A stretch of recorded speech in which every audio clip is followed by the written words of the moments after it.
Question number 126. Which of the following is correct?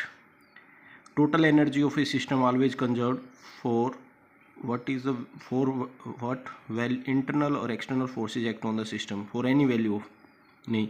If external forces acting on a body 0, then the total energy constant रहेगी. External internal for conservative भी nature में होनी चाहिए, तो ये for any force के लिए true नहीं होगा.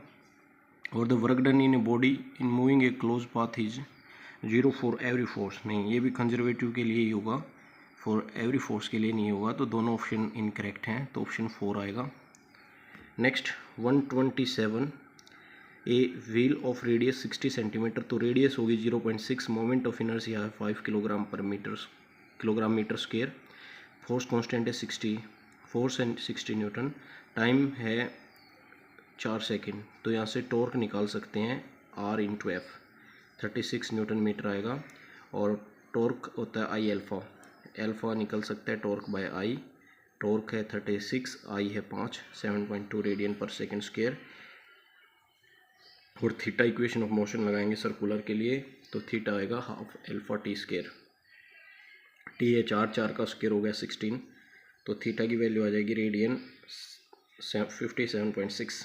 और वर्क डन होता है torque into theta, force into displacement की बजाय यहाँ पे एंगुलर में आता है टॉर्क इंटू थीटा. 36 इंटू 57.6, ये वैल्यू 2072-73 के अप्रोक्स आएगी, 2070 जूल आ जाएगा. तो करेक्ट ऑप्शन होगा ऑप्शन नंबर 4. Question number 128. यहाँ पे एक पैरेलल प्लेट कैपेसिटर है, सर्टेन पोटेंशियल डिफरेंस पे अप्लाइड है. When 3 mm thick slab is introduced between the plate to maintain the potential difference between the plates is increase by 2.4 mm. The dielectric constant of the slab is, तो यहाँ से dielectric constant direct निकलेगा. Original thickness by air gap कितना introduce किया, तो original thickness है इसकी 3 mm, और बाय जो प्लेट जो एयर गैप आया वो आ गया 3 - 2.4, मतलब 0.6 mm का. तो original thickness by air gap से डिवाइड करेंगे, 3/0.6 होल करेंगे 5, तो डाइलेक्ट्रिक कांस्टेंट आएगा स्लैब का 5. Option 4 is correct. Question number 129.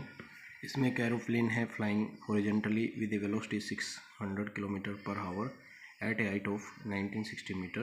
What is the vertical above the point P in the ground? It is dropped from it the body around point Q. The distance PQ is. तो इसमें जो vertical fall है उसके लिए time होगा वो हम इसमें फाइंड कर सकते हैं. दैट इज़ 2h/g 19.8 सेकेंड आ जाएगा. हाइट की वैल्यू 1960 दे रखी है. तो यहाँ से अब हमें स्पीड निकालनी है. तो स्पीड है 600 km/h, तो 5 × 18 से इसको सोल्व करेंगे, 166.7 मीटर पर सेकेंड.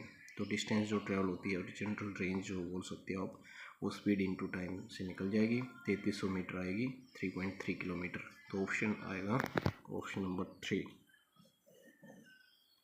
नेक्स्ट है एक रोड है, लेंथ एल की, placed long x axis x0 से लेंथ तक. लीनियर जो डेंसिटी है लेंथ पे डिपेंड करती है, a + bx. Coordinate of the centre of mass, तो एक्स एक्सिस पे है तो y और z कोऑर्डिनेट तो 0 आएंगे. और एक्स cm निकालना हो सेंटर ऑफ मास, तो 0 to L x rho dx, और by 0 to L rho dx से सोल्व करेंगे. रो की वैल्यू है a + bx, x × a + bx dx by a + bx का इंटीग्रेशन 0 से L लिमिट में. यहाँ से जब इसको सोल्व करेंगे, x का इंटीग्रेशन x² 2, x² का x³ 3, ax bx²/2, और लिमिट 0 से L पुट करके एलसीएम लेके सोल्व करेंगे. ये आएगा 3al² + 2bl³ by 6a + 3bl². तो जो करेक्ट ऑप्शन आएगा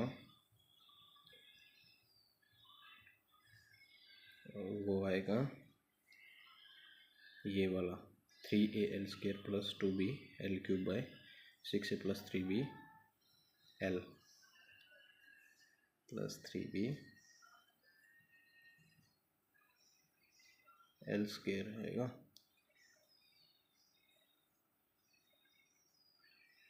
थ्री al²,